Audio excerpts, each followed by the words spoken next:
Zadul Muslim, Journey to Jannah. Bismillahirrahmanirrahim. Assalamualaikum warahmatullahi wabarakatuh. Alhamdulillahi rabbil alamin. Wabihi nasta'inu ala umuri dunya wa din. Wassalatan wassalaman ala man ba'athahu Allahu rahmatan lil alamin. Nabiyyina Muhammadin wa alihi wa sahbihi ajma'in, amma ba'du. Ikhwani wa akhwati fillah, rahimakumullahu ajma'in. Kita lanjutkan pelajaran kita. Kita masih membahas adab yang ke-9 di antara adab-adab ilmu, yaitu kewajiban menghormati dan memuliakan para ulama. Kita sampai pada halaman ke-35 di paragraf yang kedua. Berkata penulis, ghafarallahu lahu wa liwalidayhi wan nasu idza zuhidu fil alimi aw saqata min a'yunihim tasqutu kalimatuhu aidan. Manusia tatkala mereka dijauhkan dari para ulama atau kedudukan seorang ulama jatuh di tengah-tengah manusia, maka jatuhlah apa yang dia bawa. Tatkala seorang alim jatuh, nama baiknya jatuh, citra baiknya di tengah-tengah manusia, otomatis ilmu yang dia bawa akan jatuh dan akan dijauhi oleh manusia. Wa idza kana yaqulul haqq wa yahdi ilaihi, dan kalau seandainya sang alim tersebut dia menyampaikan sebuah kebenaran, dia membimbing manusia kepada jalan kebenaran, maka manusia akan menjauhi apa yang dia bawa. Fa inna ghibata hadzal rajuli li hadzal alimi takunu hailan bainan nas wa baina ilmihi syar'i. Kalau seandainya sang alim tersebut dia membawa kebenaran, dia menyampaikan al-haq kepada manusia, maka tatkala dia digibahi, tatkala dia dicari-cari kesalahannya, maka ghibah tersebut akan menjadi penghalang antara seorang alim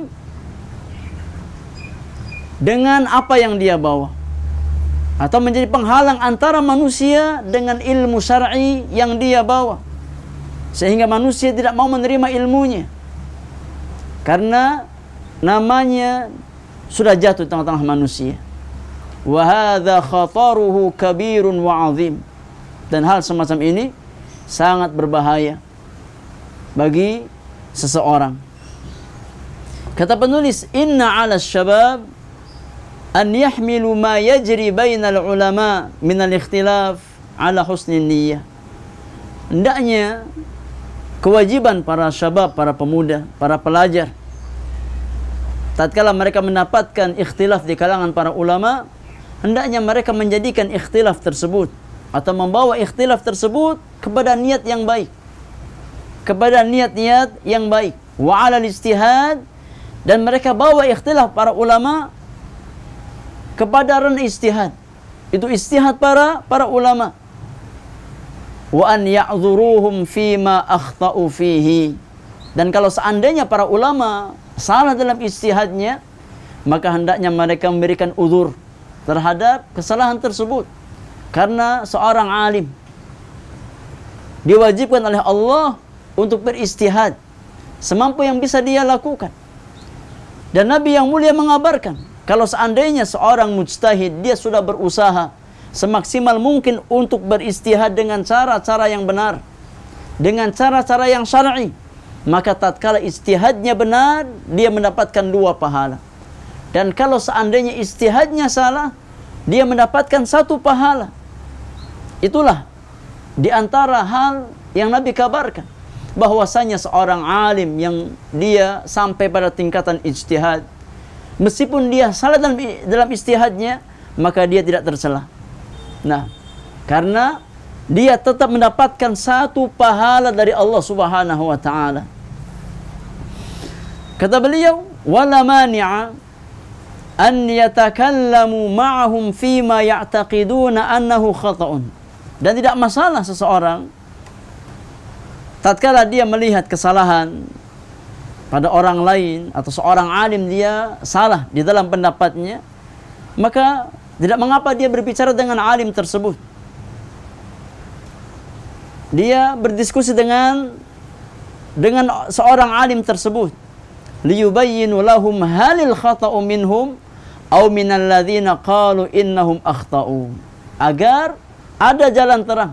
Kira-kira yang salah siapa? Apakah yang salah itu pendapat sang alim tadi, atau yang kurang tepat adalah penilaian kita? Kenapa?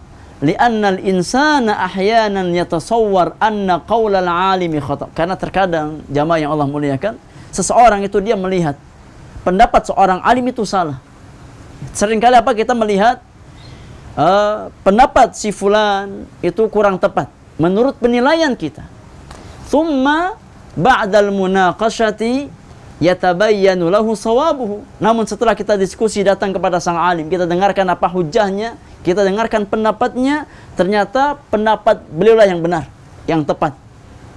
Dan kita yang salah menilai. Wal insanu bashar, dan manusia itu seorang alim, seorang insan tetap manusia. Setinggi apapun ilmu yang dia miliki, maka dia tetap manusia yang tidak keluar dari sabda Rasulullah sallallahu alaihi wasallam, kullu bani adam khata'un wa khairul khata'ina tawwabun. Kata Nabi yang mulia, setiap anak Adam, dan ulama juga anak Adam, jadi tidak lepas dapat dari kesalahan.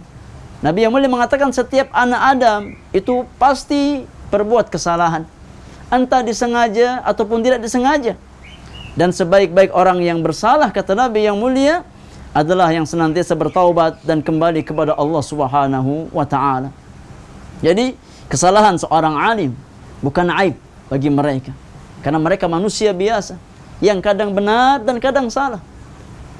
Dan kesalahan para ulama tidak layak untuk kita jadikan sebagai bahan untuk mencela mereka. Karena sekali lagi Allah dan Rasulnya mengabarkan bahwasanya seorang alim yang dia berijtihad dengan ilmu yang dia miliki, tatkala salah ijtihadnya, maka dia tetap mendapatkan satu pahala di sisi Allah Subhanahu wa ta'ala. Amma an yafraha bizallatil alimi wa khata'ihi liyusyi'aha bainan nas. Adapun tatkala seseorang merasa senang dengan ketergelinciran seorang alim, kita merasa senang, merasa bergembira dengan kesalahan seorang alim, kemudian kita sebarkan kesalahan tersebut di tengah-tengah manusia, fatahsulul furqatu, sehingga terjadi perpecahan di tengah kaum muslimin, fa inna hadza laisa min tariqis salaf. Maka cara semacam itu, metode semacam itu, akhlak semacam itu bukanlah akhlaknya kaum salaf, bukanlah jalannya kaum salaf. Karena manhaj salaf atau metode salaf, mereka menghormati dan menghargai para ulama. Tatkala mereka jatuh dalam kesalahan, maka mereka tidak mengikuti kesalahan mereka, tapi mereka tidak menjadikan kesalahan para ulama sebagai bahan untuk mencela para ulama. Wallahu ta'ala a'lam bis-shawab. Wa sallallahu ala nabiyyina Muhammadin wa alihi wa sahbihi ajma'in. Wassalamualaikum warahmatullahi wabarakatuh.